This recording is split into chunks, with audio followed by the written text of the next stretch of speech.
Today we got 15-inch HP Envy, which came with a broken hinge problem. You can see some of the bits start falling off, and if you look from the back over here, they're quite badly damaged.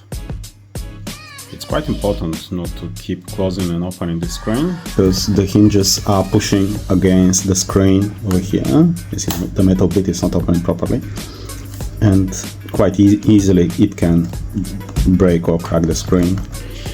Alright, so let's try to remove this cover. You can see we serviced this device in February 2023. Now we're June 2024. So it just shows how that annual service is so important, because if you miss it, the hinges becomes really dusty, which then puts the pressure to the hinge support. And let's disconnect all these ones too.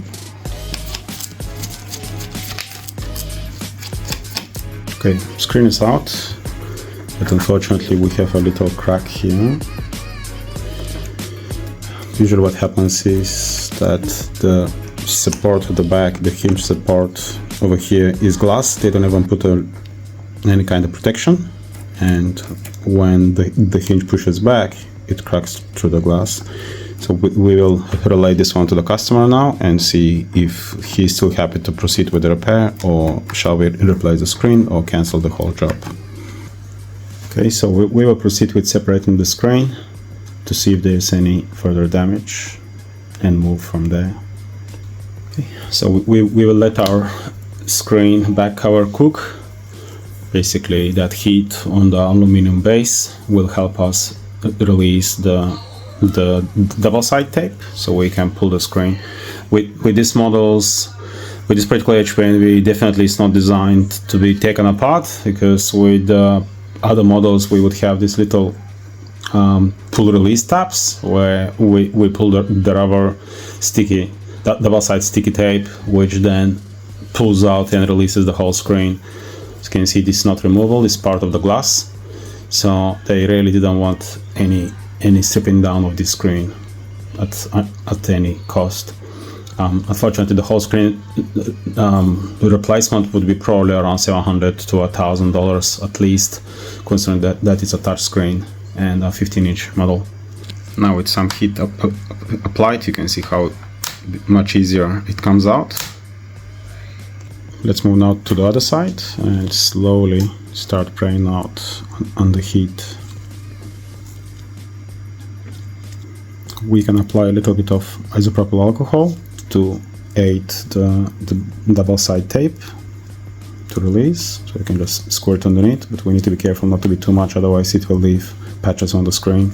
It's coming out. This whole job is delicate balance between applying pressure and being careful not to crack the screen.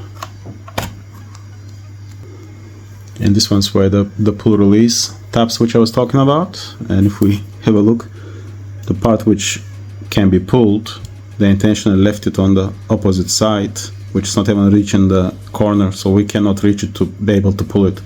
This ideally should be pointing this way up here, so we can just push our tweezers underneath and pull it. Talking about plant obsolescence, they intentionally designed it to get damaged as quick as possible so customers can buy a new one. So the reason why the hinge cracked, sorry, not hinge, the glass cracked, is because, so this is where the glass is, and this is where it cracked. Apparently the glass was fractured from all these continuous opening and closing operations. And just to show the plant obsolescence of these devices, so this is the little plastic part where the glass is, and they pull the glass all the way to the bottom. So when hinge dislodges from here, you can see how it completely snapped. If we apply it here, if screen dislodges from here, only thing which holds the screen is the glass bit underneath. Probably this is a bit clearer to explain. Here's the hinge. Underneath what holds it is a piece of glass. Hinge comes up to here. So this piece of glass is holding the whole hinge with a little bit of plastic, which the sturdiest part of the plastic, the plastic itself is held onto the glass. How this is not gonna break. If HP cared about the longevity of their devices, they wouldn't brought the glass all the way till the bottom. They would have left the glass around the screen edge. Let's see, where's the screen edge? There's go. This is the screen edge. They would have left the glass, come on, zoom, up to here, and this would have been all plastic. That way, worst case scenario, if it bends, it would just snap out the plastic from its little nuts. And we could just click it back as we used to do with the previous models. But that's what we're paying about plant obsolescence these days. Look at these pull-release tabs. Beautiful tabs. We can just pull it and the whole glue comes out. We don't need to unglue it. But why they are pointing this way? They should be pointing this way, down here. So we can just come with a tweezer, like this, and pull it out. We cannot reach underneath here without breaking the glass, because this is all glass as well. This is all glass. Right, so we're here. We spoke with the customer. Customer is happy to preserve the screen, so we don't need to waste $700 or so over there for a new screen replacement. So we will keep the screen, but yeah, so this is the reason why it cracks. When the hinges fail, they are over here, and there's nothing to hold the hinge anymore when the plastic support breaks underneath. So, and because the hinges are so stiff, when customer close the screen, for example, before they bring it to us, hinge pushes towards the back aluminum cover. But when we try to open it, it pushes towards the glass, and we cannot get underneath to hold the hinge while we are opening it. So that's why we advise our customers, before they bring their device to us, make sure to keep it in open state, so when it comes to us, less risk of cracking or damaging further. Alright, let's talk about the design of this. Base case aluminum. So when people buy these devices, they feel like they buy Macbook quality laptops. Problem is that inside there's this little plastic which is glued with industrial glue, and this little, there we go, nuts, they fused inside of the plastic. So basically plastic is the one which holds the nut, and screw goes on top of them. You can see quite clearly from this one. So basically when the hinges became stiff, it just snaps it out completely out of place. So once we remove the screw from the side, this slides out and reveals the reason why this whole drama happens.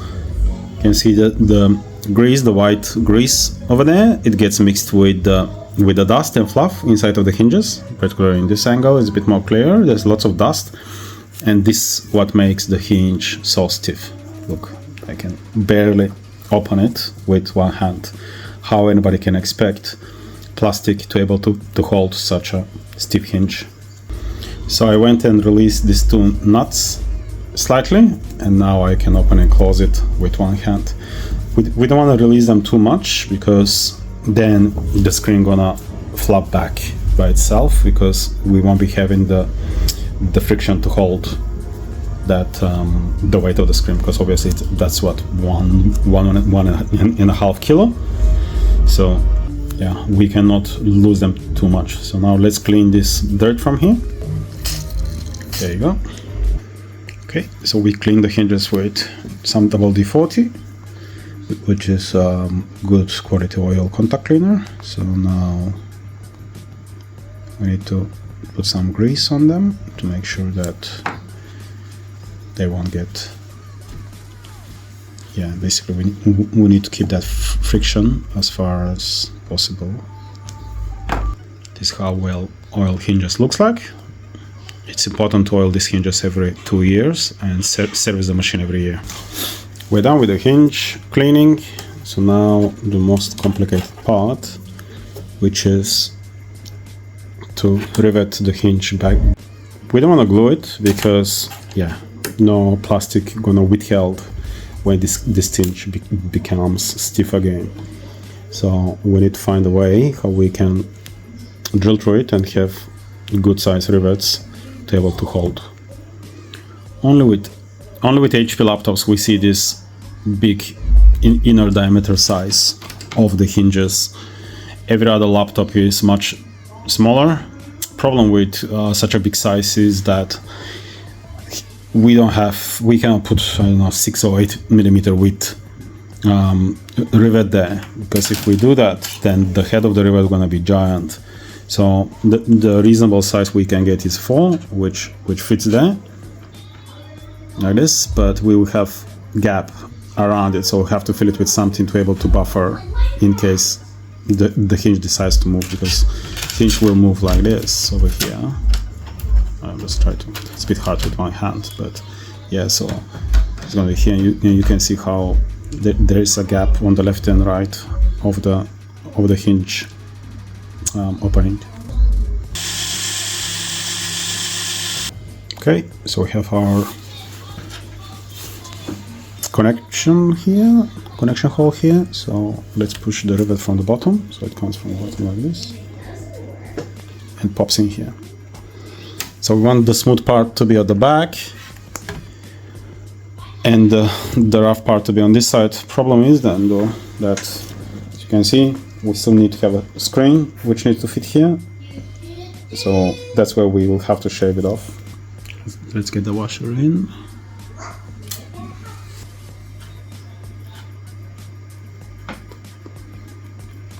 That's it. This is just temporarily.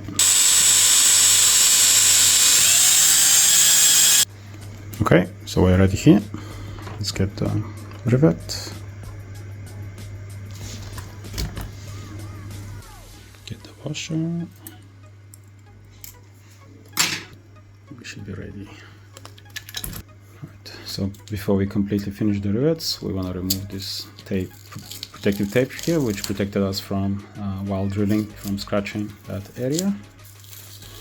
So let's remove this.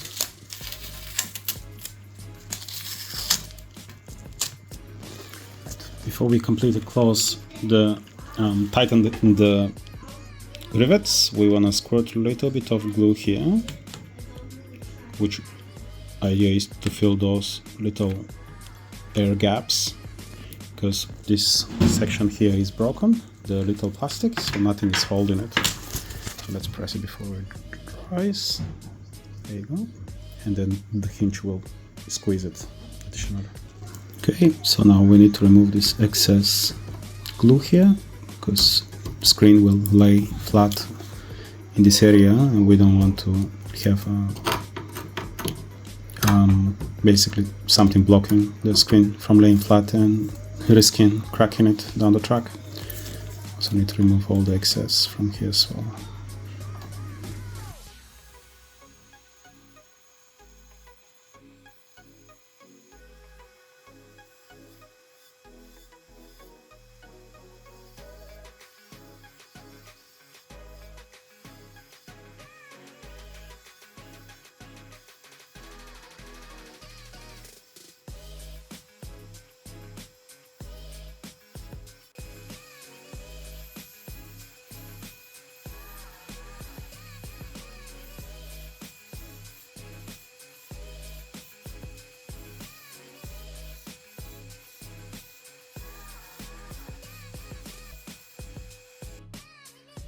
Just quick check that it fits and there is no protruding parts. So this is the best we can get. Great, and then we'll just press the clips. Great, this side is done. You can see how easy it is now to open and close the hinges. We don't want to make them too loose, but yeah, this side is repaired, which is great. Now we're going to do it on this side as well, because customer opted for both left and right hinge to be repaired. You can see how easy it is to remove the screw. In this case, we won't be applying any glue around it to fill the gaps, because as you can see, plastics around holding the gaps. So now we're just going to drill through it so we can have a metal-to-metal connection.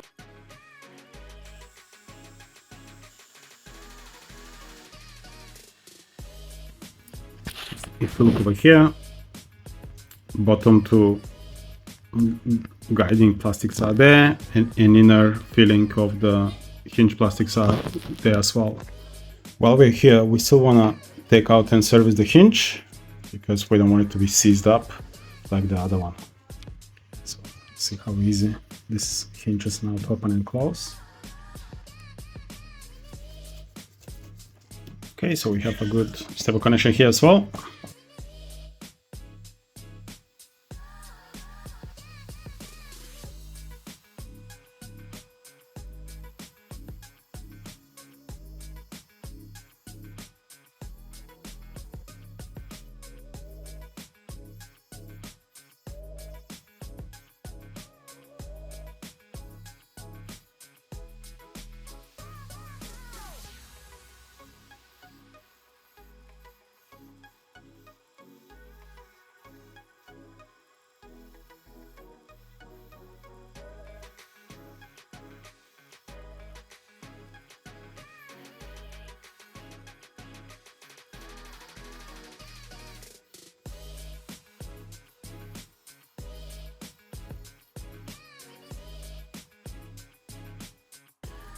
Finally, so we have left and right hinge repaired, and we can put the screen back. Okay, so screen here has this little crack over here in the corner, which is not ideal. So we're gonna replace the screen as well as a part of this repair.